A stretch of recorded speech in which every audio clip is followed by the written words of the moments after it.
What's up, guys? Welcome to the Kind of Funny Gamescast. As always, I'm Tim Gettys, joined by one of the coolest dudes in video games, Greg Miller. I don't like rotating and talking like this, even though it's comfortable, because then I got this like hunchback thing going on. I don't like that. I like your little stretch you got going on, though. Like I'm Superman breaking the chains. Yeah, I got a new my mic arm. Put Superman in chains. Yeah. So I can move around now, Greg. Whoa. Wow, how far? Can you go back to your paintings? Can you go back to your paintings? No. I can go about this far. I can Can you imagine the arm reached back that far? That'd be awesome. But the problem is, it's the focus issue I have is still going on. So we're gonna have to figure all that out. But it's okay. You know why it's okay? Because we have the former Imran Khan with us, and he just makes my day better. I like how Greg's like Superman breaking out of his chain sound was Superman's famous sound. And the new face of video games, Blessing, Adeoye Jr. It's me. Blessing, I feel like I haven't been on content with you for too long. For 2 days? It's been 2 days too long, my friend. Actually, didn't we do a thing? No, yeah, that was 2 days. That was Monday. I feel like this. Of course, time is a flat circle, like always. I feel like I'm on content with everybody every day, but I'm also on content with nobody on any day. I totally feel that. For as stupid as that statement sounds, I totally feel that. Especially because this week is utter insanity. Like, as we're recording this right now, it is September 16th at 11:30 a.m., which means we're an hour and a half away in real time from the PlayStation 5 event that we assume is going to have the price, the date, the pre-order information, and all of that. Maybe some surprises. This is exciting stuff. We're getting a Nintendo Direct mini partner showcase tomorrow. We're assuming there's going to be some cool stuff there as well. It's like, what a time. We got Cyberpunk's third Night City Wire on Friday. And it's like, I know that a lot of people are sick and tired of this whole Summer Game Fest thing. And at this point, it's September. It's no longer the summer. We're just in the game world. What's up, Greg? I hear you. I get that. This isn't. I'm not even arguing the dates of it. Like, we're on a different level. Today feels like E3. You know what I mean? It's that thing where we are working nonstop from 9:30 all the way till 3 o'clock in the afternoon, and we're all fucking incredibly excited to do that. Dude, that's fucking dope. Last night I had trouble sleeping, like legitimately, where I'm just like, I can't wait for this. Like, this is it, man. Like, I feel like this really is kind of the culmination season finale that we didn't get at opening night live. But it's like, this is I assume our questions are going to be answered, and they're going to be answered later. We don't need to get too much into that. But because of that, I wanted to do a special Gamescast today where we're talking about what we're looking forward to in 2021 and what we can expect in 2021, because this here is the Kind of Funny Gamescast, where each and every week right here on youtube.com/kindoffunnygames, we get together to talk about video games and all the things that we love about them. You can get the show live as we record it by going to patreon.com/kindoffunnygames, and also get the exclusive post show that we're probably not going to do for this episode because we got to go right into the PlayStation thing we were just talking about. But normally we have that, as is well known by our Patreon producers, Muhammad, Get Healthy with Hiram at gmail.com, which is just my favorite. Tom Bach, Skin Tight Salmon, Jeffrey P. Long, Julian the Gluten-Free Gamer, Sancho West Gaming, and James Hastings. All of those amazing people. Stand up, folks. What else do I got to talk about? Have you heard about Get Hiram or Get Fit with Hiram? No. Get Healthy with Hiram. Yeah, we did. Thank you very much. Sorry, it's all gone for me. But we did a whole thing on PS I Love You, right, about it, where we actually emailed him and he sent in his explanation. He was like, I'm not happy with my body. I weigh too much, lost all this weight, and now he's sharing his tips on how he did it. It's really inspiring. Get Healthy with Hiram at gmail.com. Just email him. He'll give you tips. Exactly. He also has a YouTube channel. I want to get him more YouTube subscribers because he has some videos. And when I checked, I think it was only like 2 subscribers. And so go on YouTube, check out Get Healthy with Hiram. Spell with a U. Yes. This episode is brought to you by Upstart, ExpressVPN, and AT&T's 5G services, but we'll talk about that later. Let's get right into what we have been playing. I don't want to go on too long about this, but I do want to have a conversation now that I have the four of us together, Barrett included as 4. Super Mario 3D All-Stars. Today, what's up, Greg? Barrett included is 5. Now I see where you're driving with yes, this truck. 4 of you, 4 of us without it. It's a whole fucking thing. You guys understand what I'm saying. Super Mario 3D All-Stars. The first impressions that Blessing and I did is live now on youtube.com/kindoffunnygames. You can check it out for a whole bunch of in-depth thoughts. The reviews are up for everyone. I appreciate that IGN just straight up didn't give a score. Like, I thought that to me was a thing that I want to talk about, Greg. Do you remember that ever happening before? Oh, no, but I think it has. Like, I don't remember it in my tenure there. I never did that I recall. And I don't remember anybody else doing it, but it doesn't sound like ludicrous. I think it's a better way to do a collection like this, right? Where it is like, Totally. how are you going to take 3 great games and put them in there and like then great? Give it a 7. This, and I remember because I remember this being the struggle before we when we would do remasters and collections, where it is like I'm no longer. I remember doing for dumb stuff where I had like the Atari collection, and it wasn't that I was like reviewing the games within the collection. I was reviewing the collection of the games, and similar to why Mario is getting knocked around a bit today, right? Like what it did, what it enhanced, what bells and whistles, what love and care it put into it. Yeah, totally. And I'm kind of right there with it, where it's like these are some of the best games ever made, and Mario Sunshine. And the collection is just like, it's so piss poor that it's distracting at times, where you see hints of things. When you look at the menu, I was showing it off to Bless. It's like there's some nice little animations, and like you see the dates and the timeline kind of move, and then it only goes like 3 different frames, and then that's it. You get 3 paragraph blurbs about what these games are, and then you're just into it, and it's kind of the experiences you remember, but somewhat neutered and somewhat in weird ways based on the control schemes. And to move into the positive realm, something that I really want to hit home is jumping between the 3 games is such a weird experience, because in my mind they all play very similarly, but the way Mario controls from 64 to Sunshine to Galaxy and any way back and forth is radically different. Like, did you remember that, Imran? I kind of do, because I remember like hearing Mario's footsteps in Sunshine is actually like a memory for me, because they sound so different, and that actually like dictates the way he controls, because he's just a lot more granular in the way he moves. Well, Mario 64 is a lot more like big strides. Like it has the biggest like movement capabilities in terms of large acceptable movement. So in my head, I remember that, but like I think I actually went down and put the controller in my hand, I would still try to do like say the long jump in Sunshine or the long jump in Galaxy and not do it. And like, Exactly. Oh, why isn't this working? Oh, right, because the games are actually radically different. Yeah, radically different. And I want to give a shout out to Sunshine for playing the most like Odyssey. Like you just have such a crazy range of motion, and your moveset and arsenal of like how you can jump around is like widely superior compared to 64 or Galaxy. So interesting stuff. I'm excited that Sunshine's going to get another chance at success here. But anyways, enough about that. Spelunky 2, Imran. So first off, before we start, game was provided by PlayStation. The code was 2. That is an amazing game. It is one of those games that I'm playing and I'm dying a lot, and like I've only been past the 4th stage twice in the 13-14 hours I've played so far. Still, I know it's a game that I'm going to play forever. 13-14 hours of a 2D platformer. My God. Because like I was playing this on Gamescast yesterday with Blessing, but you don't actually improve in Spelunky in terms of like, oh, my character's getting stronger, or I'm making more money so I can buy more things. It's you get better and you learn more tricks. And you start like you see every like graph paper thing on the screen and go, okay, I know what this is going to do to me if I walk down this way. So I'm going to try this and see if this works. And I tweeted a couple of things today of the ethos of Spelunky is you're coming up with clever solutions that are just going to fuck you over. Because you don't realize that one thing. Like I dropped a bomb down a thing. I was like, oh, this should be perfect. I don't need to waste another thing. I'll just put this bomb in here, which I need to use anyway. And then the bomb ended up destroying the platform I was on and then dropping into spikes immediately. It's like, oh, well, that was a good solution, except I should have been one space off. Or I bought paste for my bombs, so they stick to things that I throw. I didn't have anything else to fight the mini boss on 1-4. So I was like, okay, I'll just use this paste and I'll throw a bomb in his face. It worked. The bomb attached, it killed him, but he ran into me as the bomb exploded, so I also died too.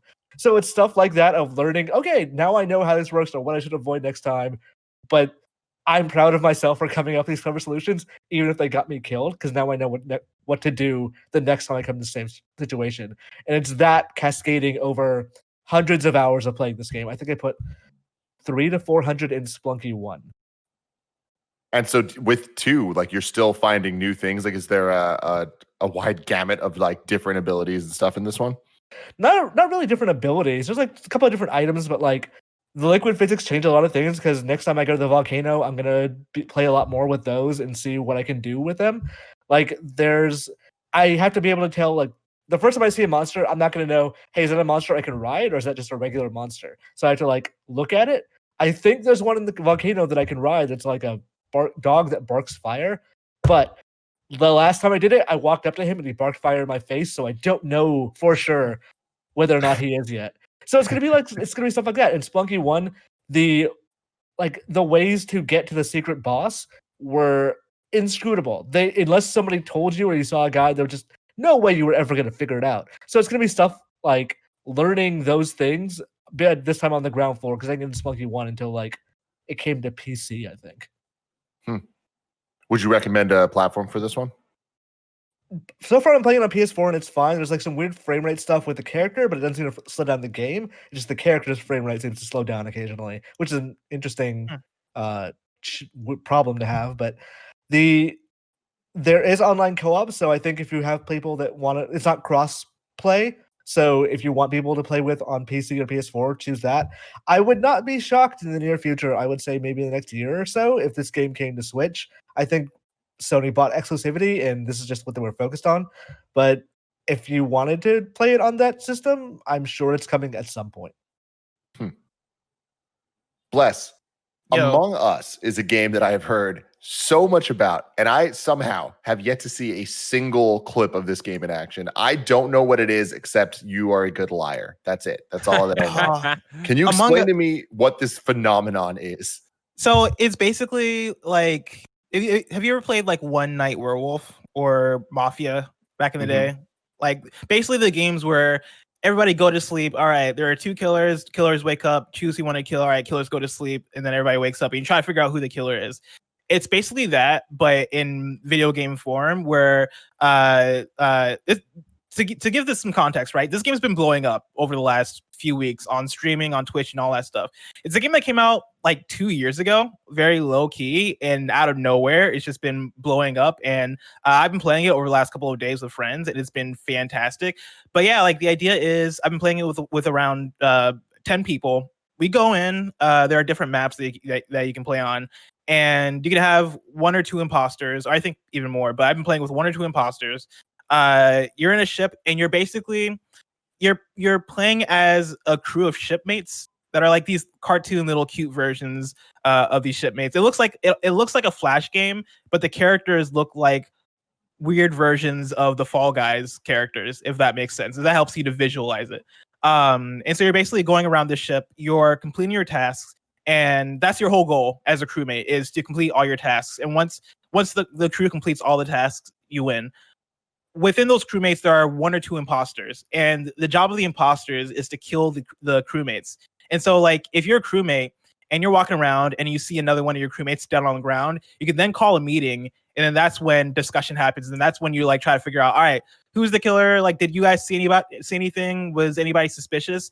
And it's that type of game. It's pretty much what you'd expect from that type of experience. Think about the space game from Jackbox that Push the button. Push the button. Yeah, that's what I was gonna ask. Like, it's because it looks similar to that game. It's like actually similar. It is. It's basically that, but you roam around on a map, and like you actually have to be sneaky about the killing. Like you're actually taking part in the killing in the game, and so like that becomes an actual strategy of, all right, if I'm the killer, if I'm the imposter, how long do I want to wait? Like, do I just want to blend in with people and act like I'm doing my task? Do I want to leave it to my other imposter to do all the killing while I'm just blending in? It is a blast of a game. Like it is really fun to play. And the thing that I've kind of gotten out of it from the last 2 days of playing is that I am an excellent liar. Like I am a great liar. I can lie my face off. It's great. Greg Miller. Let me lie right now. Oh God. God of War is better than Undertale. God of War is better than Undertale. That's a real good one. It's a good lie. It's a good lie right there. You fucking kids. I hate Greg, you. how much interest do you have in this game? Because this sounds like a game I never want to play with Greg. Oh no, I definitely want to play this. I definitely want to play this. I think a kind of funny playthrough of this game would be amazing. Like let's bring it back. Let's bring back party mode for one day. I know, Tim, you got to get your shovel out and undig up the grave you put it in. You know what I mean? But we bring it back. We just stream it. We play it. We hang out. How long does a match last? They're fairly well, they feel quick. It depends on how fast you lose, pretty much. And so like could be anywhere from 5 to 15 minutes, maybe 20 minutes on the longer side. Yeah, like they're pretty quick matches. Cool. Yeah. No, I've been having a blast with it. And yeah, I've honestly, I think if we did one, if Kind of Funny did one, it'd maybe be some of our best content. Like Absolutely. no joke. It is that 100%. good It's about of a time game. we made good content. Exactly. Yeah, that's a very good point. Maybe we'll get a stream going next week. We'll have to look into that. Ooh. But cool, that's exciting stuff. But another game you've been playing that I'm excited to hear your thoughts on is Fuser, which is Harmonix's latest game. Yes, it's not out yet. They announced the date for it recently. I think it's coming in either October or November. I got to preview it, and so basically I got to sit down. They did a whole presentation where they basically played the game in front of me for like 30 minutes, and that was fun. But then they also sent me a preview build for me to check out. And yeah, like it's Harmonix's new rhythm game where I don't even know if I can call it a rhythm game. I don't even feel like that's accurate. It feels like what DJ Hero should have been, because I think when you think of that type of game, right, like a game where you're mixing together multiple different tracks from the folks, behind. Well, actually, I guess DJ Hero wasn't developed by the same people who did Guitar Hero, right? Like that was like a different studio that worked on that. But like you think of that type of game, right? And you're like, okay, cool. Like, how does that translate to being a DJ? And I think, DJ Hero, I thought it was fun, mainly because I thought the mixes were really good. Like I liked the Eminem Jay-Z crossovers. I liked Eminem and Jay-Z crossover. That was like peak shit, especially what was that, 2009, where they did the Home and Home tour, and that it's like, all right, guys, this is a little OP right now. No, yeah, like, and that's honestly probably the thing that sold DJ Hero on me, was the fact that they had, I forget, I think it was like My Name Is crossed with Izzo or whatever that song's called. Yeah, exactly. Like, and that shit slapped. But DJ Hero was pretty much all a rhythm game, and I think the thing that game was missing was the creativity from the user. Like, was that user input as far as like, okay, yeah, I'm a DJ. Let me choose the songs I want to mix together. Let me choose my transitions. Let me do shit. And playing Fuser, like previewing that game, it has, I think, all the things that DJ Hero was missing. Like I've been having a blast playing the game, because like, one, you have the creativity in terms of like the way it works, right? Is you can choose different instruments from different songs. And so like basically you're playing a tour, you can control your BPM, and I could be like, all right, like I have like a catalog of songs for this set. All right, I want to get, let's say the drums from Don't Sweat the Technique by Eric B. and Rakim. I want the vocals from this Justin Timberlake song. I want the bass line from this Lady Gaga song, and I want this guitar rhythm from this other song. All right, cool. Okay, this is sounding good. All right, I'm gonna replace the vocals with these other vocals that are like rap vocals in order to make this transition sick. All right, cool. Okay, cool. The audience is now requesting that I play a pop song. All right, cool. I'm gonna play a pop song, and that's actually where the gamification of it comes in. Is as I'm doing these different mixes and as I'm creating my own set as a DJ, audience members, and I guess the game itself, are offering you different tasks. And so like the game will be like, hey, change this to this BPM, or hey, replace this pop song with a song from 1990 to 2000 or something like that. Audience members will also give out requests and be like, hey, I want to hear some Lady Gaga. Hey, I want to hear some Rihanna. Hey, I want to hear this. Yeah, play some Kesha. Like you'll hear that type of stuff. Mr. Worldwide. And like you have to fulfill the requests. And so you have that as a gamified aspect. And then you want to drop songs on rhythm. And so like it does have like a rhythm game aspect to it too. So like go for it. This sounds like a very expanded form of Drop Mix, the board game. Mm-hmm. So probably I never played Drop Mix. Drop Mix is wild. Drop Mix is great. So like I guess without you having that touchstone, it's hard to ask for a comparison about it. But is there kind of an audience mode sort of thing where you're just playing for yourself? Yeah, there is like I forget what it's called, like a free play mode where you're just for yourself, and then also you can record that and then tweet it or do whatever with it, like social media wise. But yeah, like I was surprised by how well everything pretty much worked together. Like all the mixes I put together in the game sounded good, like regardless of like how fucked up I try to make them. Like I'll try to like mix together like the most random of songs, and somehow they'd end up still sounding fine, because like they've optimized everything so that like the everything's gonna be playing on the same BPM. Everything's gonna be on track with each other. You can also do they limit that though, where it's like you can only mix certain songs together based on their BPM, or is it kind of like No. anything available to you, you can put together and they'll slow it down and match it? They'll slow it down and match it. Yeah. So Wow. like you can raise or slow your BPM, and all the songs you add will adjust based on that. And so like you can have a Pitbull Interesting. song that is playing way faster, but somehow it works. Like somehow it still sounds dope, which I think was the surprising thing. Yeah, Greg? So, like, I am an idiot, right? Like, in many different ways, but definitely when it comes to having any kind of rhythm, I have none. Is this like idiot proof? Like, I can mix whatever I want in there and have fun? Yes, but there Okay. is also the one rhythm aspect to it is when you drop. I guess this probably is like a drop mix thing. When you drop a mix onto the board, you'll want to drop it on beat. If you don't drop it on beat, then Okay. I think it'll either like deduct points or do whatever. But like, it's not the end of the world. It doesn't seem like. But the better you do have rhythm, the better that will play out for you. But like Okay. everything else in the game seems to be more so on the creative side. Like you can also create your own rhythms like onto the mix by like going into the instruments you have available and then just creating rhythms based on that. Okay. You know, they have dubstep sounds in there, like the wobble basses, or whatever they call them. And you can like play around with that and then make your own rhythm with that and then drop that onto your mix. And so you can then mix your own music with already songs that are already on your mix, which is pretty cool. Yeah. I'm really excited for this one. Here's the deal. I'm down to do an Among Us stream if we can get Greg and Kevin to do a fuser stream. All Yeah. right. I'm not that bad. I Don't know, put me but in the Kevin camp. But here's the thing, Kevin is that bad. Yeah, and I yeah. want you to have to be frustrated by it. Okay, sure. I'll find that. Because I don't want that in my Now, life. Tim, I told you the two games I wanted to talk about before this episode of Gamescast. Yeah. I was gonna say GameSpot. There is a third one that Let's do I was gonna save for PS Love You, but I feel like I feel like you and Imran might be curious about what I have to say about it. It's a game called Tamrin. I know, Greg, you're also No, I talk hate about Tamrin. listening to you. Just, you know what I mean? I love this. Tamrin is a game I've been hyping up over the last couple of weeks because it's a Jet Force Gemini clone for all intents and purposes from folks who used to work at Rare, went out to made their own studio, music from David Wise, all this stuff. You're playing as a little Tamrin creature, which a lot of people have been calling a red panda. No, it's a Tamrin. I don't know what a Tamrin is or what it's How from. do you spell Tamrin? Tamarin. Cool. The game has a look, for sure. Like, it definitely has, like, you look at that and be like, wow, they really went for whatever the hell it was they were going for. It's so. Did it work, Bless? Did that look work? I mean, I like how it looks, honestly. I think it looks cute, and like I like the visuals of it. This game is so conflicting for me because you could tell that the developers are kind of conflicted with themselves as far as what they wanted this game to be, because they very much wanted to be a Rare homage. They wanted to harken back to games like Banjo, mostly games like Jet Force Gemini, and then games like DK64 and Conker's Bad Fur Day. And so like you look at this game and you see this little cute Tamarin creature, and then the first thing they do is give it a gun, and it's like, all right.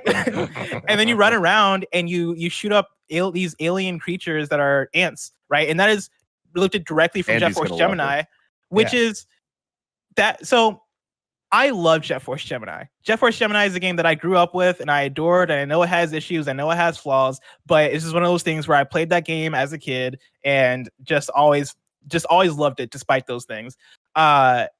And this game takes inspiration from that game, but it takes the weirdest inspirations from that game. Like, the reason why I love Jet Force Gemini is because of this grand feeling of space adventure and the ridiculousness of it. And like, I do love shooting the ant alien creatures, and I like the different weapons they got to it. Like, it almost felt like a pre-Ratchet and Clank to me. Like, that's why I liked Jet Force Gemini so much. And Tamarin looked at that and was like, all right, let's take the ant creatures and the fact that it's a third-person shooter and a platformer and just turn that into a game. And it doesn't feel like in those elements of the game, it doesn't feel like it has purpose. Jet Force Gemini, throughout that whole game, you have like, you're holding your gun, you're doing all your platforming, but like it doesn't really switch modes. Tamarin switches modes. Tamarin has levels. Tamarin has about like 5 levels that are platforming levels and then 3 levels that are your third-person shooter levels. And so it separates that stuff in a way where those 3 levels that are shooter levels aren't great because the shooting mechanics aren't great. They somehow found a way to even take the not so great shooting mechanics from Jet Force Gemini and make that an element in the game, which is whatever. But yeah, like those levels aren't great, but the 5 platforming levels are all right. To back it up a bit. What a great sell. to back it up a bit, right? You're playing as Tamarin. The whole conceit of the game is your home just got destroyed by these alien creatures that are coming through, and they are ruining the land, and they are creating industry or whatever.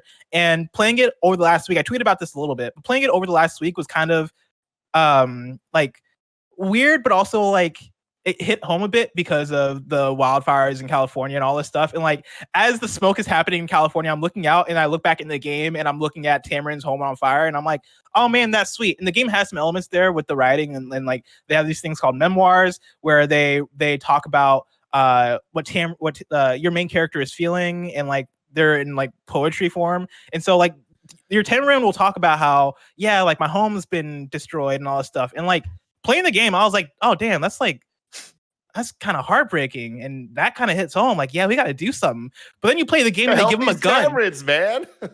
Like, we got to protect the Tamarins. So yeah, there's that element of the game that kind of hit home for me. But to bring it back more, right? The actual game. How far back have we gone? All the way back to 1999 when Jet Force Gemini released. Let's take it back to 1999. No, so the platforming is cool. Like the world design is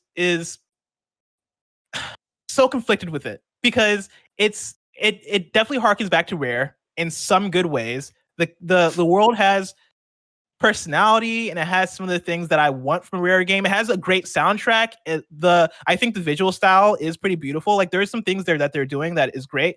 But they also, back to my point of, they take the weirdest cues from Jet Force Gemini in those games. Like the thing that people harp on the most when it comes to critiquing Jet Force Gemini and Donkey Kong 64 is how far they went with the collectathon aspects of them. In Jet Force Gemini, halfway through that game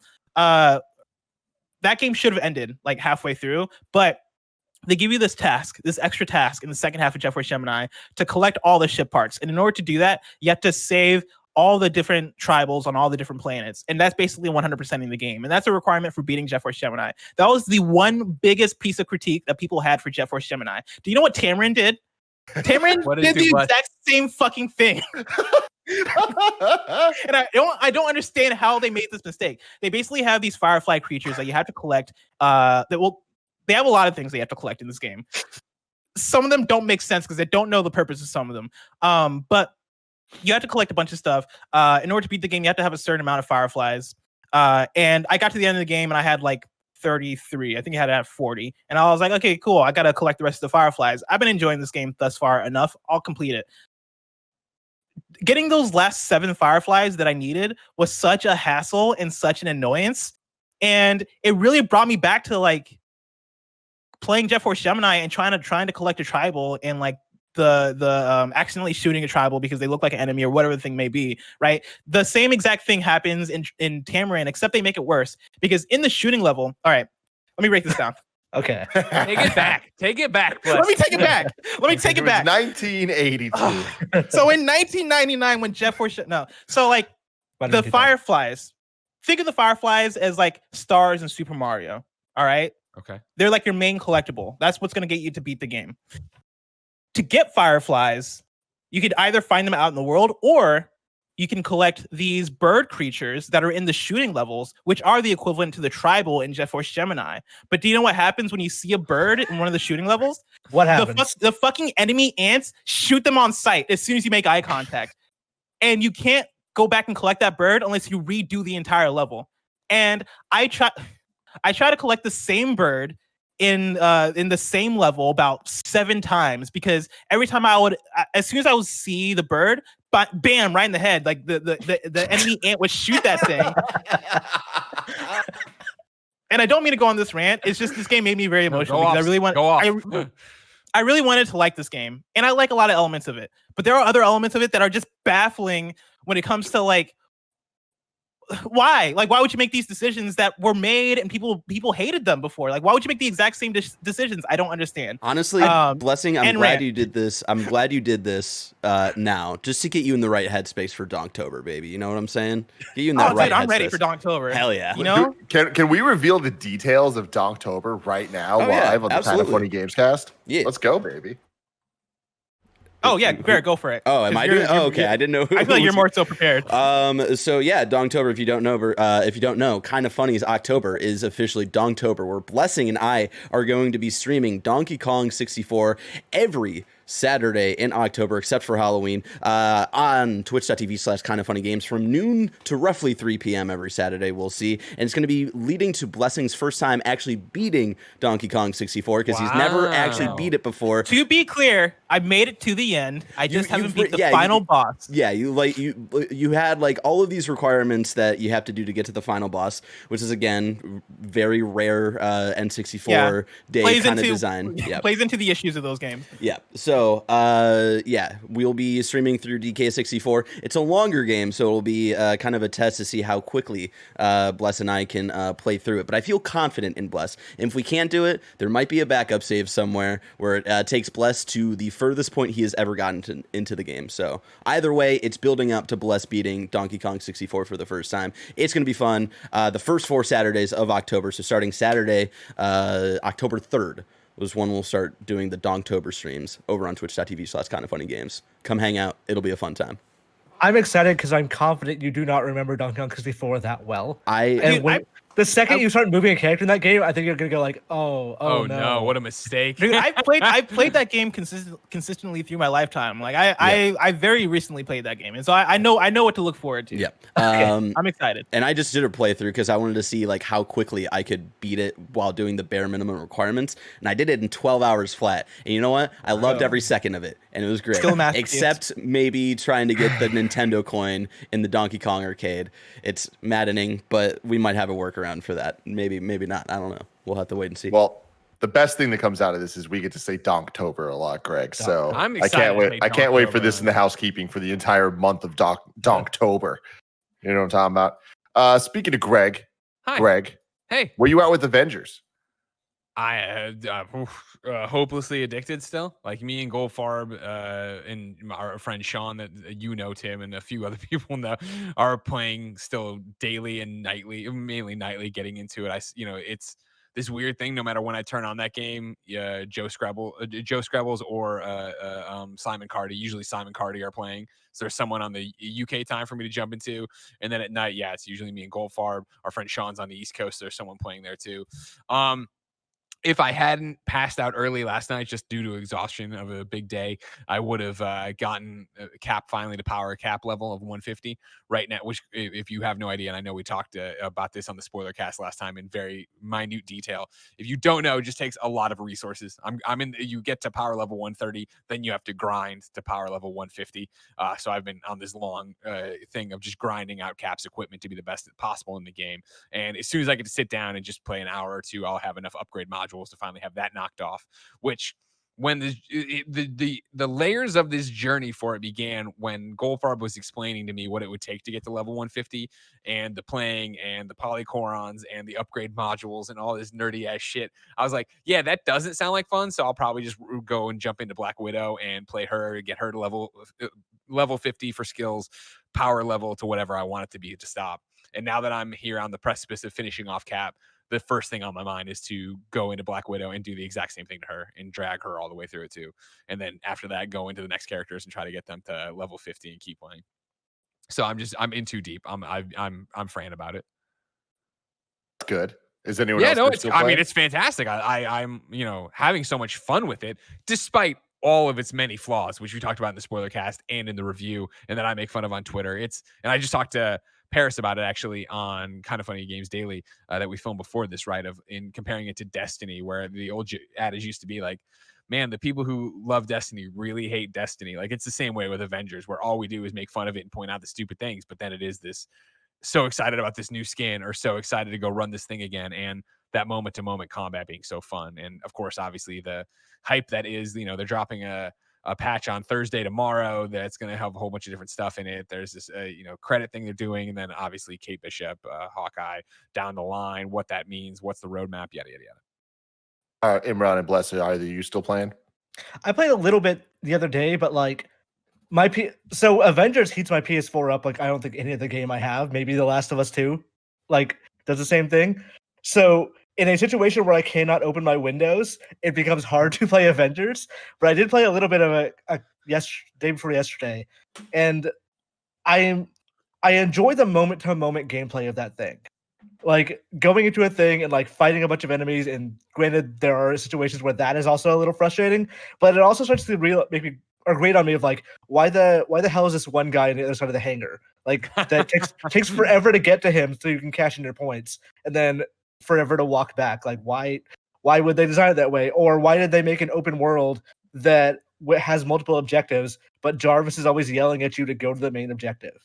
Like regardless of what you're doing, it's like maybe you should go fight that team now. It's like no, there's other things to do. I will do those things first. And stuff like that that grates on me, and I think will grate on me more as the hours pass. But I'm excited for that game to get better, because the stuff that does bother me, like, oh, I didn't bring the right people to open this door, should hopefully be fixed at some point. And that's the kind of stuff that, like, once that happens, it will feel like we've climbed a mountain, and that should feel a lot better for this game. Bless, what about you? I've not touched it since beating it. No, I have no plans to until like the next expansion. I think next gen is the best time to touch this, honestly. Yeah, like, no, I really hope like that the PS5 will like help out with some of the issues in terms of how it runs, and then also load times and stuff.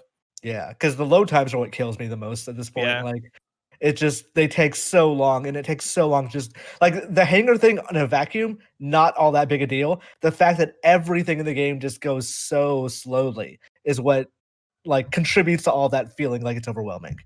For me with next gen, I can't wait to see what it looks like on PlayStation 5. I'm also terrified of what it's going to do on PlayStation 5, because we always just talk about the upsides of it. I'm way more worried of like, since the save isn't on their side, it's on my PlayStation 4, how getting it to the PlayStation 5, and not a game that right now people complain all the time about losing progress in, or losing a pattern, or it ate this thing, or I didn't get my challenge points. Like, as they struggle, and granted it's a launch of a games as a service, whatever, but as they struggle right now with doing the basic stuff for the game you have, I'm terrified of what that could look like moving to PlayStation 5 with. I kind of took that for granted that would work fine, but now that you said it, like, oh god, I could reasonably lose everything. It's that idea, as if it was similar to Bungie, you know what I mean? If my save was up there in the cloud on their thing, I wouldn't have a concern, whatever, yours up. But it's this thing of, how are they worrying about that? How clear has PlayStation been? What, unforeseen things are they going to have to not, there's going to be something that goes wrong with that version at launch. Right. This is like a stupid question to even ask, as we're like 54 minutes away from this event happening. But do you guys think we're going to see Spider-Man in the PlayStation version of Avengers at today's event? I'm going to say no. I think they're going to, because you show Spider-Man that like diminishes the next couple of characters. I think they show Spider-Man before November, so like kind of stimulate sales of the game for like Black Friday is like, hey, pick this up now, and like eventually you'll get Spider-Man. But I think today the only Spider-Man focus will be Miles Morales. I want to say no, but I think there's a slim chance that you could, because I do think that, again, today's, and this is always a funny time capsule for everybody watching later. Today, theoretically, is PlayStation's chance to really drive home the message of why you need a PlayStation 5. And so I think part of that messaging is, of course, the launch lineup is, of course, this, but it is these games that you're getting the free version of, you are getting this enhanced version of. And I think Square Enix and Avengers have been quieter than I thought they would be. Not like quiet in terms of communicating. They're on the subreddit. They're talking, when bugs are up there, they're putting out patches, little ones.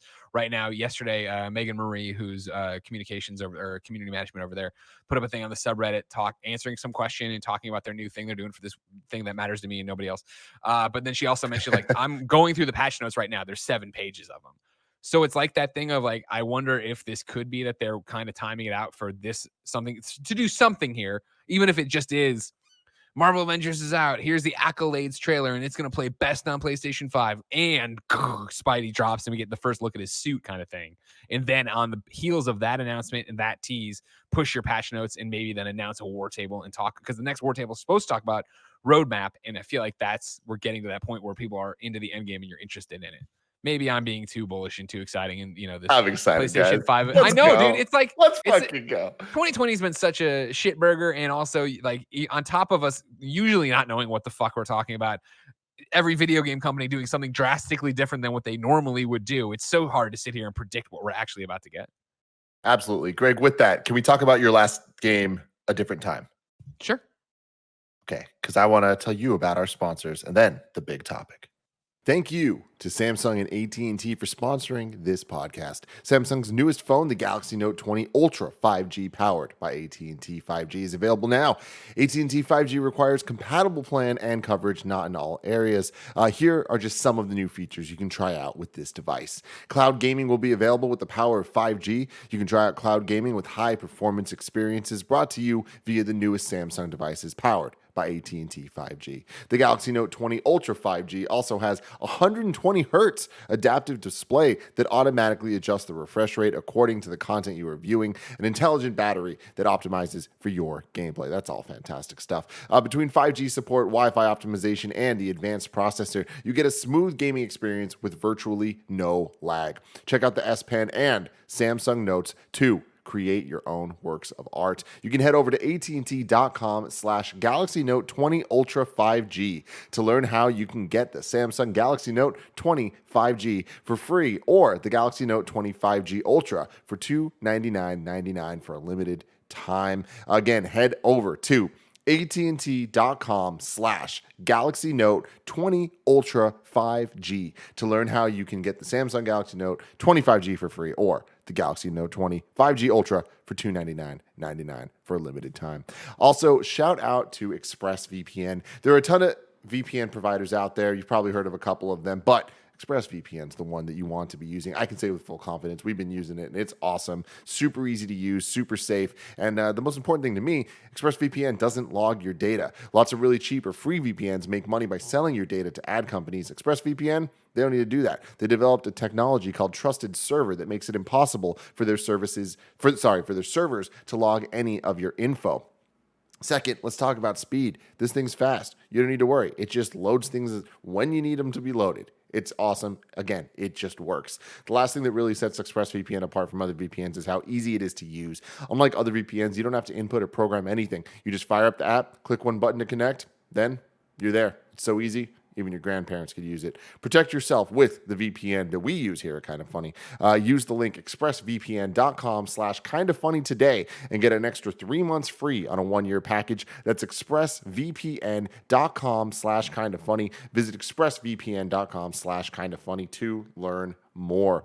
And finally, shout out to Upstart. During these economically turbulent times, everyone's looking for a way to feel more financially secure. So if you're still needlessly throwing money at every month at high interest credit card debt, it's time you checked out Upstart, the revolutionary online lending platform that knows that you are more than just your credit score. Now it's time to find out how low your Upstart rate can be to help pay off high interest credit card debt. One of my best friends was going through some issues where he just had debt in too many different places, and Upstart helped him consolidate it into one place, so it was a lot easier for him to wrap his head around. And now, one monthly payment, he's getting it done. He's getting close to paying it all off. It's fantastic stuff. I'm super proud of him. Anyways, Upstart lets you skip going to the bank because it's completely online. They offer loans from $1,000 to $50,000, so you can consolidate your debt into one easy fixed rate payment. Over 400,000 people have used Upstart to pay off credit cards and meet their financial goals. You can see why Upstart has a 4.9 out of 5 rating on Trustpilot, and hurry to upstart.com/kinda to find out how low your Upstart rate can be. Checking your rate only takes a few minutes. That's upstart.com/kinda. Your loan amount will be determined based on your credit, income, and certain other information provided in your loan application. Not all applicants will qualify for the full amount, but check it out at upstart.com/kinda. Now that we're back to the big topic, I want to talk about 2021. Greg, you were just talking about 2020 and how weird it's all been. Yeah. Before we even get into the games that we already know about and all that stuff, do you guys think? Now, I'm gonna put out the caveat that let's imagine that this whole new world status quo that we've had for the last 6 months last for the next up until June at the very least of next year, just for the sake of this conversation. All right, hopefully not. But okay. But exactly. But let's just think about that. Do you think that 2021 is going to be better than this year in terms of communication from game devs? Oh, communication? No, absolutely not. I think it's going to be interesting to see what lessons everyone learned in terms of COVID, like from marketing perspectives. But I think a lot of like the main lesson they're going to take away is, a lot of the stuff we spent so much money on, we just don't really need to do. So I think we're going to see like everyone has their own like War Table, Night City, whatever for their big games, and then like Ubisoft's going to continue with the forwards, things like that. And Nintendo's like at the same time as everyone's being more direct, they're being less direct in both meanings of the term. So I expect that even after this whole thing's set, like up through the rest of the COVID hypothetical timeline, plus even after that, we're gonna still see a lot more things like they are now than like they used to be. But I mean, do you think that has a chance to be better than it ever was, and at the very least better than this year? Yes, I guess what I'm more thinking is, when you do stuff like this, you have the opportunity to always go, well, we can move it to the next show. When it was like the E3s and the Gamescom stuff like that, you wanted to make each show pop. But in this one, you can go like, if Ubisoft, and honestly, we have actual relevant things of this, is the two Ubisoft forwards are a month apart, right? Like maybe in less than a month. They could have announced everything they announced in the second Ubisoft forward in the first one. So now companies can go, well, we have a monthly thing now. We can schedule some of these pops along the way, and they don't need to all be at one show. So I think communication is going to be roughly the same. It's going to be a lot more spread apart. I think better next year than this year, at least. Like, I don't know if next year is necessarily going to be the best year as far as video games marketing. Like, I think we're still in that adjustment period of, hey, like, how long do you think this lasts? How does the future of this look like? But I think this year has been such like a learning experience across the board, as far as companies being like, all right, cool, how do we adjust for the now? All right, cool, how do we adjust for the future? All right, cool, how do we organize this so that like we can work better this way than we were even doing before? Like, I think you start making realizations right now that for a company like Ubisoft specifically, like, is doing 3 Ubisoft forwards in from summer into fall, is that a better option than doing the big Ubisoft E3 in June? Like, the answer could very well be yes, especially when you look at this year for them. Like, I think this year the way they're doing Ubisoft Forward this year makes a lot of sense for the amount of games they have coming out, right? And so like, hey, in July, like, let's come out and announce Far Cry 6. All right, the Ubisoft Forward 2, we'll chill on that, but let's talk about Riders Republic and Immortals Phoenix Rising. All right, cool. Ubisoft Forward 3, that's when we'll come back with Far Cry 6, because that'll then be on the heels. Or maybe if they do Ubisoft Forward 4 in early next year, maybe that's where they talk about Far Cry 6. Like, that sort of progression in terms of building the way in which they want to communicate things and in the way they want to market things over time, I think is only going to get better and better. You can extrapolate that out to any other company. Like, even Nintendo this year very apparently had a lot of trouble in terms of what their lineup looked like, and then also how they wanted to talk about that lineup because of COVID and because of work from home. You imagine that for them, they, like, at a certain point, they're like, all right, we gotta figure this out. We gotta figure out how we're gonna do this moving forward, especially because it doesn't seem like this might be letting up anytime soon, depending on like where we're talking about. But yeah, like I think companies at this point, I would hope, are preparing for, hey, yeah, this thing is going into 2022. Like, we're planning indefinitely for things to be like this. And so like, we got to figure out how we want to market these things, especially in the first year of this console launch. Yeah. So now let's look at some of the games that we already have announced in 2021. Bless, this came up last week, I want to say, on Kind of Funny Games Daily, where you and I were talking about Kenna. Was this 2 days ago? Yeah. It might have been 2 days ago. It might have been Friday. Who knows? Yeah. Either way, we're talking. Broke on Friday, and then okay. After Games Daily. We were talking about how Kenna got delayed from what we assumed to be a launch title for PlayStation 5 into 2021. And we're having that conversation of like, wow, 2021 is actually kind of popping off right now, even with just like the few dates that we have solidified, in addition to all the things we either assume are in 2021 or that we know are coming 2021 just without a specific date. So real quick, I want to go through what we know from January and February of next year. January right now, we got Hitman 3 coming Yeah, to baby. next gen and current gen and Stadia. January 20th. Bless, I know you are extremely hyped for that. Yes, I'm very excited for it. Where does that fall compared to your hype level for a lot of the fall games this year? I mean, it's a weird one because fall versus spring carries different weight. Like fall this year is going to be Assassin's Creed and Call of Duty and like the bigger games like Cyberpunk 2077, include that in there. Hitman 3, I feel like it's such a perfect game for the beginning of the year where I don't really see it as a fall game, and I don't necessarily want that game to be a fall game, even though I think Hitman 2 might have came out in the fall November. during its time. Yeah, and I mean, the game can come out whenever, and it's like, okay, cool. But I don't necessarily put Hitman in the same pocket as those other games. Like Hitman is a game that for me is special because it is just an extremely well-designed experience and a really fun game to play. Not necessarily like a Cyberpunk 2077 when I look at that, and that's going to be a blockbuster that is going to be like a game that's talked about by everybody, and it's going to be like this everybody come play this thing kind of experience. Like Hitman 3 is going to be a great game for me. It's like in terms of hype level, personally, I'm super hyped for it, especially compared to things that we have this fall. But I don't know if overall that speaks to the excitement for next fall or next spring. This one's episodic again, right? Or am I making that? No. up? I thought it No, wasn't. it's not. It's not? Okay. This one Okay. seems to be, and Bless, correct me if I'm wrong, but this seems to essentially be a collection of the previous Hitman games as well, right? Where it's like the new game of 3. Sorry, Yeah, what? but So if you own the old content, it'll include the previous 2 games worth of levels. Oh, yes. it's only So if you that's- own it though. Yes. it's basically how Hitman 2 functioned this way too, where if you had Hitman 1 and buy Hitman 2, the Hitman 1 levels would then feed into your Hitman 2 game. And so they're just doing that again, which again, like is a very like consumer friendly move from them, like builds it as a platform, which makes the game feel bigger. And they're also adding in VR, which is really huge for this game. Like this is going to be the best Hitman game by default. Do you guys think that this one has the chance to kind of do that Break full breakthrough that like isn't just, the hardcore people absolutely love it, but actually make it kind of back into the more mainstream hit that I feel like Hitman used to be back when it was a different type of game? I think pure stealth games are going to struggle so hard at the market that I don't think this one's going to like really convince anyone.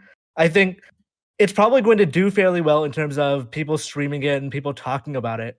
But it doesn't seem like, I feel like Hitman has a ceiling in terms of how much it's going to sell. I think Hitman 2 went under that ceiling, but I think 3 could hit that again, especially as like an early launch window game for PS5 and all that stuff, that I think people will pick it up, just not as many. It's not going to be a huge mainstream hit.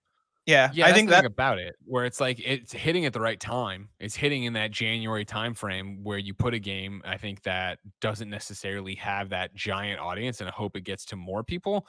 But as usual, I do feel it's the third one in this iteration, right? The third one in this franchise or this version of it.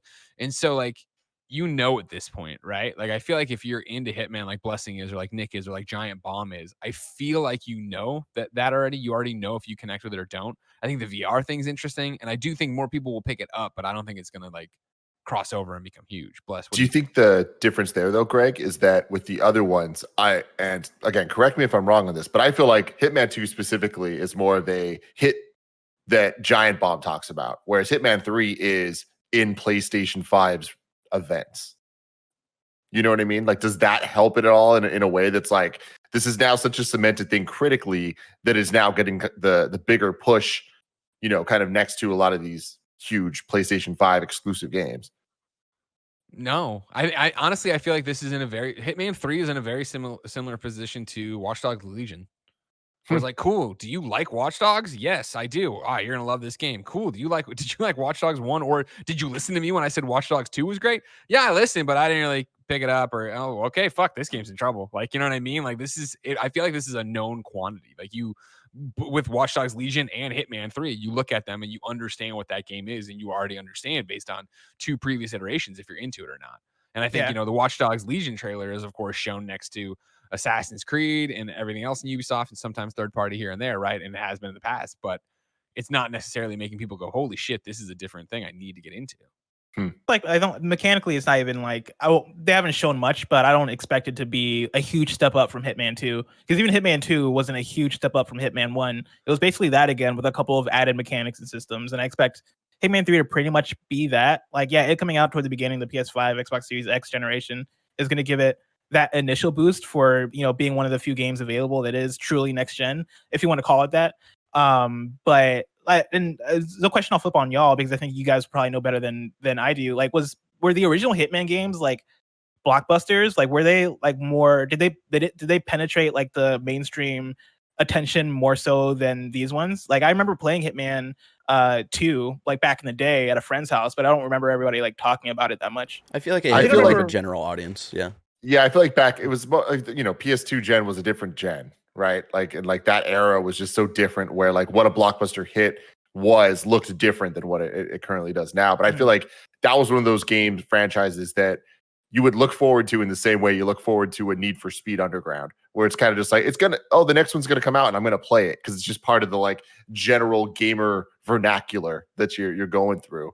Whereas like I think video games have just matured a lot and have kind of changed how franchises work in the last generation or two.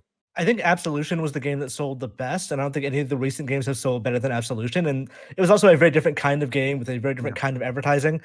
I suspect this game this is probably going to be one of those more evergreen titles because this is the first one that IO Interactive is publishing themselves. So I think they're kind of going to destiny to it. And even though it says Hitman 3, it's just like Hitman. It is the platform for future levels and stages and assassination targets. So I presume that if it's not going to sell well out of the gate, which we don't know, like I think Warframe did better because it was like a early PS4 title. If it'll still stay as a living thing for quite a while, and people will like buy new copies 2 years after release because I heard the new stuff is really good. Then we got Prince of Persia: Sands of Time remake on January 21st.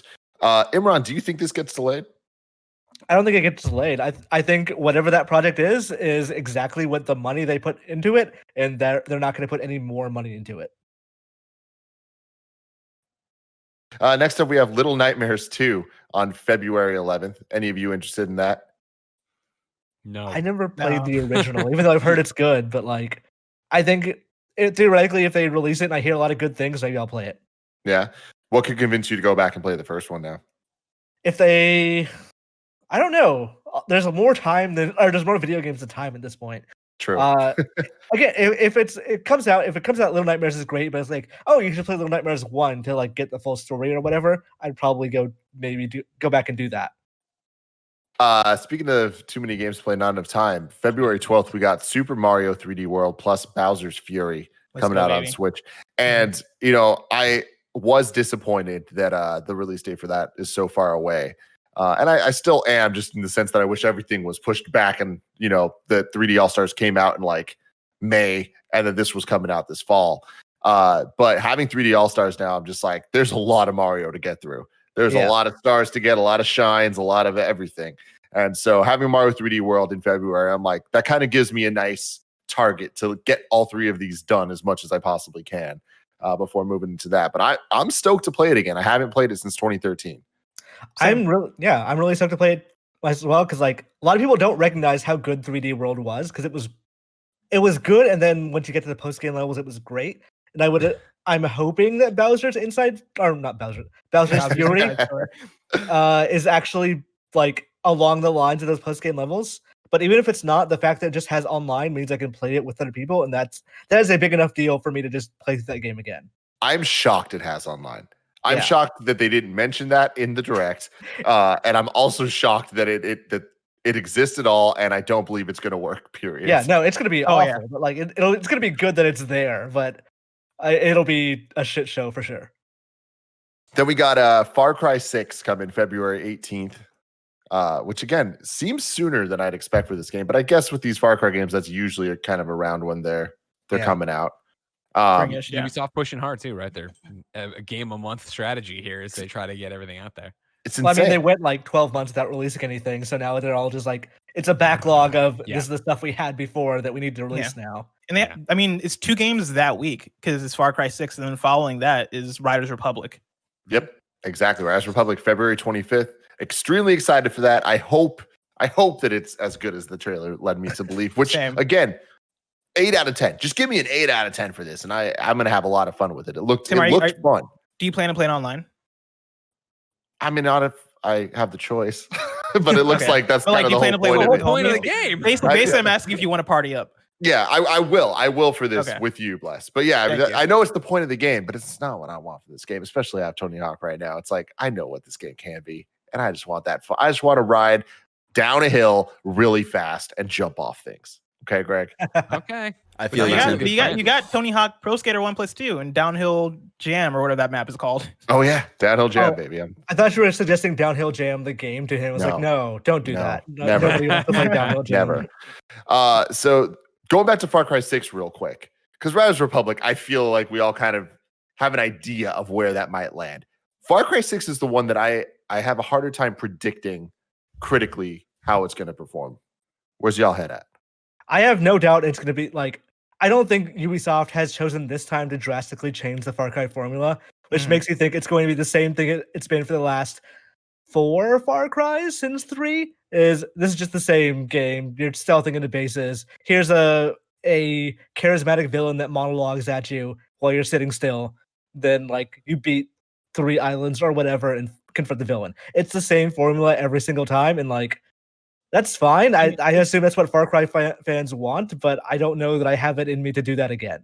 It's a good formula.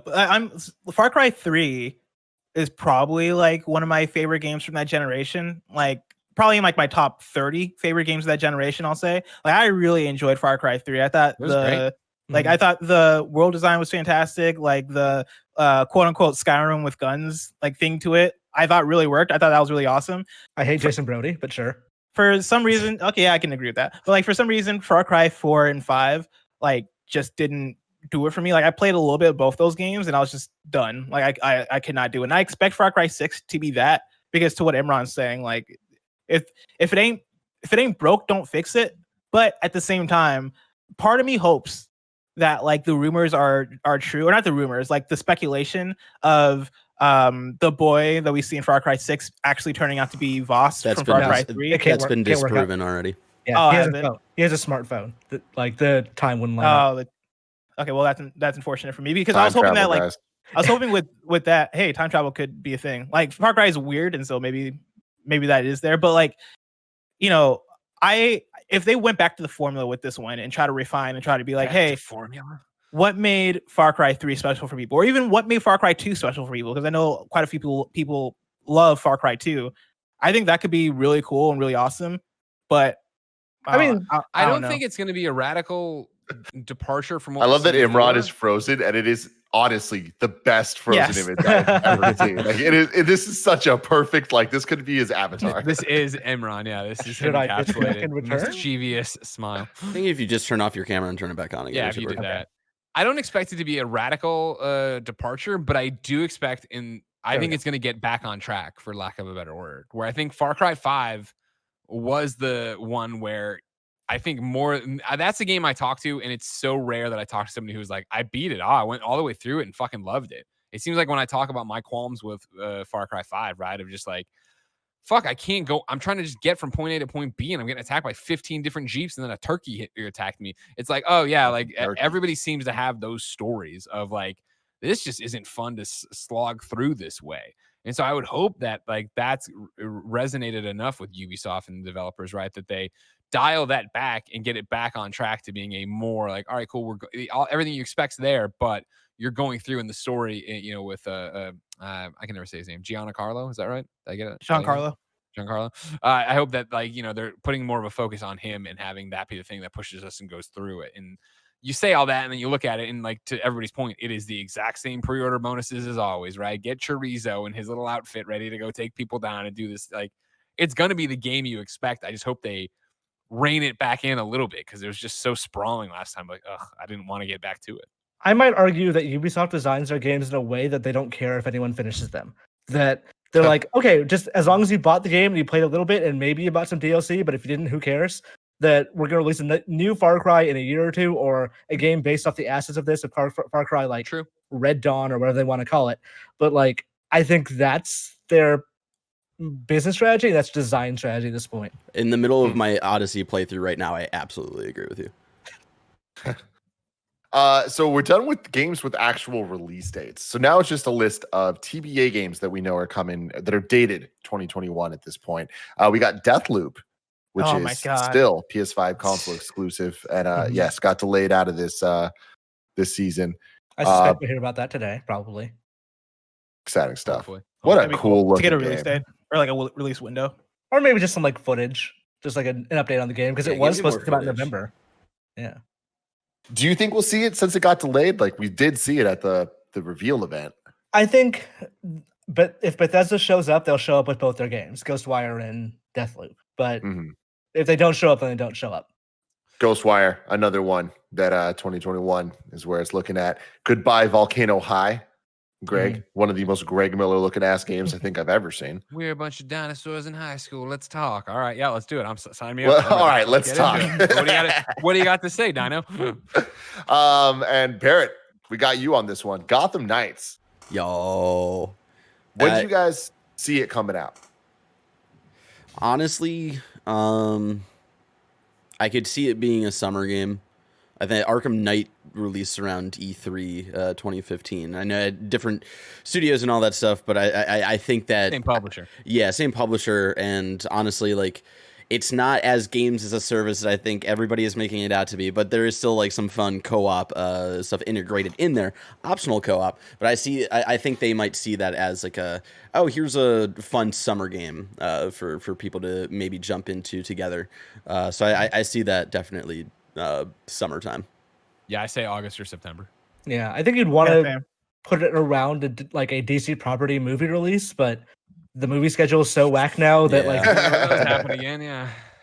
Was Arkham Knight ever delayed? Yes, it was, because I remember it was supposed to come out 2014, and that it was like January, February 2014 where I finally bought a PS4 because it was next gen only, and I was like, all right, I need the new Arkham game, I'm gonna get it. And then like February 2014, I got a PS4, and then a week later they delayed it a year, and I was so sad. Because like that, these games scream fall to me for some reason. And I don't know if it's just the big budget or like the blockbusterness of it, like the fact that it's Batman, but it screams fall. Like I think this game would make a great October game, honestly, for like a Batman thing. He has that spooky aspect to him. Arkham Asylum was August-ish, I think. It was like August or September, yeah. Yeah. Like The being Batman, the movie, is tentatively scheduled for October 1st. Yeah. Oh. But they also are in the middle of shutting down production again on that movie. So let's see. Yeah, didn't Robert Pattinson get COVID? Yep. Yeah. So we'll and also see how that they usually space those out. They they want to make sure you understand they're not the same. And I know most people understand they're not the same, but I think August, September, even earlier in the summer would still give you enough of people are getting excited for the Batman and hey, here it is. I don't think you want to get too close to October, November because that is usually the tentpole Call of Duty, Assassin's Creed, those kind of games there. And I think that's why you see so many of these properties get out in front of them that will be sold through Christmas and will be under the tree for so many people, but also get their time to breathe before the juggernaut multimedia campaigns begin. Next up, we got Halo Infinite. Where's our heads at prediction-wise of when this thing hits? November. Yeah, November, fall. I think November as well. I thought originally, like when they first announced the delay, it's like, oh, it's gonna be a couple of months, maybe January, February, like latest, maybe April. The change in creator, like when bringing on, I forgot his name, the old Halo vet onto the game, that makes me think that they're going down to brass tacks, that they are trying to rebuild a kind of troubled game at whatever level they can right now. Yeah, man, crazy, absolutely crazy. Bless, what do you think? I mean, I could see it being like summerish. I really have. I at this point, I imagine they want to get it out when they can get it out, like as soon as possible, because it's Halo and an Xbox. It's Halo and it's Xbox, and so as long as it's good, get it out. I saw that you skipped Grand Theft Auto 5 though, Tim. I did skip Grand Theft Auto 5. Bless. What do you want to say about that? Do you guys think we see some single player today, like single player, like a single player expansion at the PlayStation 5 event? Expansion? I'm gonna say not a chance. You know, not a fucking chance. No. But Bless, You've won the GTA argument before, so let's see. I'm trying to go all the way. I'm trying to like get like my extra credit and get that single player DLC. I don't know. I don't think we're gonna see it today, but I still think there's a chance that it appears because that would be probably the wildest kind of funny prediction to come true. Think about it though. Think about this. GTA Online is gonna be free to play for PS Plus users next gen. What are you going to do with the single player? Are you going to sell the single player? Like, yes. What are you going to do to make that worth people showing up and buying unless you add some new content to it? It's 5 years too late for fucking single player DLC, Blessing. They still add in new content for the online. The thing is, like, you're going, what could convince people to buy it again? And I've been saying that for the last 5 years of like, why are people still buying GTA 5? Sure. They're going to buy it online. Again. The answer is online, though. And if you make that free, how do you still sell that disc or sell that digital copy? But you're not worried about selling the disc. You're worried about buying the shark card. So you buy the DeLorean or you buy whatever crazy ass car and thing they're putting in there in your house and your fucking booze distillery or whatever the shit you're making in there. I don't even know anymore. Casino, just in general. Keep in mind, I don't think GTA 5 Online is free forever for people who own PS Plus. It is if you're a PS Plus subscriber at a certain point. I imagine at some point that will cut off and it'll be like, well, you just gotta buy GTA 5 again. Interesting. True. Interesting. Hold Horizon on Forbidden West. Woo! Where do we see this hitting? March. I would not be shocked. I say May, June. Yeah, before summer is my guess. I think it tries to get into where the Last of Us wanted to be that time. How many Sony games do you guys think we get before summer next year then? Because that would be a like lot. from now up till then, Spider-Man Miles Morales, Ratchet and Clank, because that's launch window. Demon Souls seems like it's gonna hit earlier. No way. Totally. What? I think it's gonna hit earlier. 100%. Demon Souls, I think, is going to hit in the first couple of months. I think December. First quarter. Yeah. And as Sony, like I know Sony doesn't need to put anything in the fall, but I feel like Horizon would fit well there if you wanted to have something wait till then. But They I said feel like 2021 for that game, and it's been 2017 was when Horizon released, right? So it's been 3 years, coming up on 4.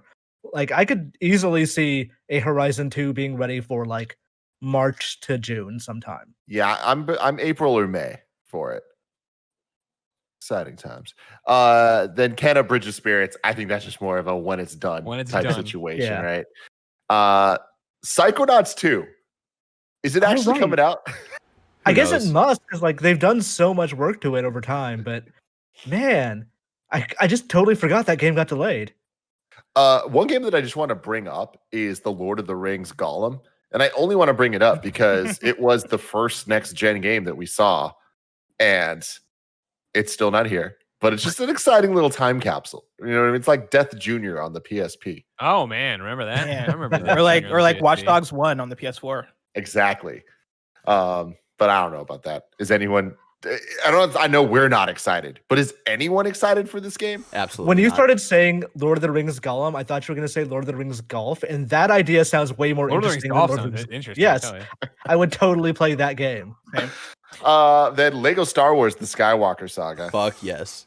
I'm hoping that one's earlier. Like I can't wait to get my hands on that. It looks awesome. There's no Star Wars movies next year, right? No, this is going to be the first time. Like The Last Jedi and Rise of Skywalker didn't get their own Lego games, so this is going to be the first time we get those as Lego games. And I think this whole collection, right, is like kind of a very different pace from what we understand Lego games to be. So this is still an exciting release. Yeah, I'm into this game. I'm just trying to figure out timing for it. Yeah, I could see this being summer. Yeah. Yeah, it's a kid's Honestly, game, right? Like, I mean, it appeals to everybody, obviously, but like, Lego games are obviously designed for kids. It would make sense to get it at that time. Also, like COVID stuff, you can release a video game whenever, a kid's video game whenever, and it'll probably still do incredibly well. Fair. True. You figure what Supervillains came out in October 2018, Lego DC Supervillains. So interesting. Bless. When do you expect to see No More Heroes 3? I don't know, man. I expected to see it this fall, and it's not here. It was even iffy. Like literally at the end of the first trailer, Travis Touchdown says, "Good luck for 2020." I mean, that was him seeing the future. Like Suda 51 knew. I don't doubt that he knew what was gonna happen. I mean, it's gonna be out when it's done, obviously, but like, fingers crossed for the first half of the year. It's probably gonna be second half. It's probably gonna be 2022. Honestly, if I'm being honest with myself. And like he runs his studio very well, and he will not allow crunch for any reason. People have to go home and stop working on things at a certain time of the day, which is great. Like that's fantastic, but it does mean they're not going to rush that game. I'm convinced we're getting the Nintendo Switch Pro, XL, whatever you want to call it, and Breath of the Wild 2 in 2021. What do you? I think we're getting both. Oh, yeah. I'm iffy about whether they're going to be at the same time, but I think we will definitely get both those things next year. Which would you expect first? Honestly, maybe the Switch, the new revised Switch. I don't know like what kind of revision it would be, or like whatever they're planning. But if Breath of the Wild 2 isn't ready, I would imagine they just wait, or not wait. They wait on releasing that game, but go ahead and release the hardware now. Yeah. Definitely. You not see those coming out the same day. I think they would love to do it, but it depends. If it's like a matter of months of waiting, then yes. But if it's like one releases in March or April, and the other one releases in like November, then makes sense to just do them separately. What are you guys' thoughts on them talking about? Or I don't know if it was Nintendo talking about this or just like Bloomberg reports, but somewhere there was the phrasing games lineup coming out with the Switch Pro. Like Nintendo was preparing a games lineup, which would speak for more than Breath of the Wild 2. Do you guys have any thoughts on what that might be? Mario Kart. I think 9, it includes baby. it includes a lot of things that were like just delayed out of this year. Like you want a game sign up for a hardware revision should be like, hey, these are things that take advantage of it, but also there's good games to if you for some reason have not bought a Switch yet, here's a good lineup that shows around a new revision. I would guess that would be things like No More Heroes, or I'm assuming Bravely Default gets delayed at some point. That's what I was thinking a little bit. Like as we transition to the Switch Pro, I was like, okay, well, No More Heroes obviously got delayed probably because of COVID, but is there a chance that delay then can fall in line with, hey, Nintendo wants to have a good games lineup for the Switch Pro? Can No More Heroes 3 have a part in that? I think that gives me a little bit of faith that it might come out earlier than 2022. A good one would be Doom Eternal. If that thing is stronger, if that's a more powerful piece of hardware, and Doom Eternal looks better on it, because like that game hasn't been, the Switch version was announced and they say they're still working on it, but no one's seen it. It's been months. A random thing that I put down, that this is just a question that I have for you guys. Do you think we see a Star Wars Jedi sequel in 2021? They are 100% working on one. Yes. I don't know that they're going to show it this year, but what would it be if they release it this fall? It would be, or not next fall. It would be 2 years. It's a short time frame, but doable. When did they announce the first game? The E3 before the year before release, when it was like Vincent Pella. Oh, right, where they're in the audience, Adrian. and then they were like, "Oh, what's the title? It's Jedi Fallen Order. Can you say anything else?" No. Yeah, I remember that. I could see it being announced next year. I don't know if we get it next year. Motive has another Star Wars game, right? Like they've said that, or it's been rumored. Aren't they the ones working on Squadrons? There's Squadrons. Yeah, there are Squadrons, but I thought they had another game as well. I'm not too sure.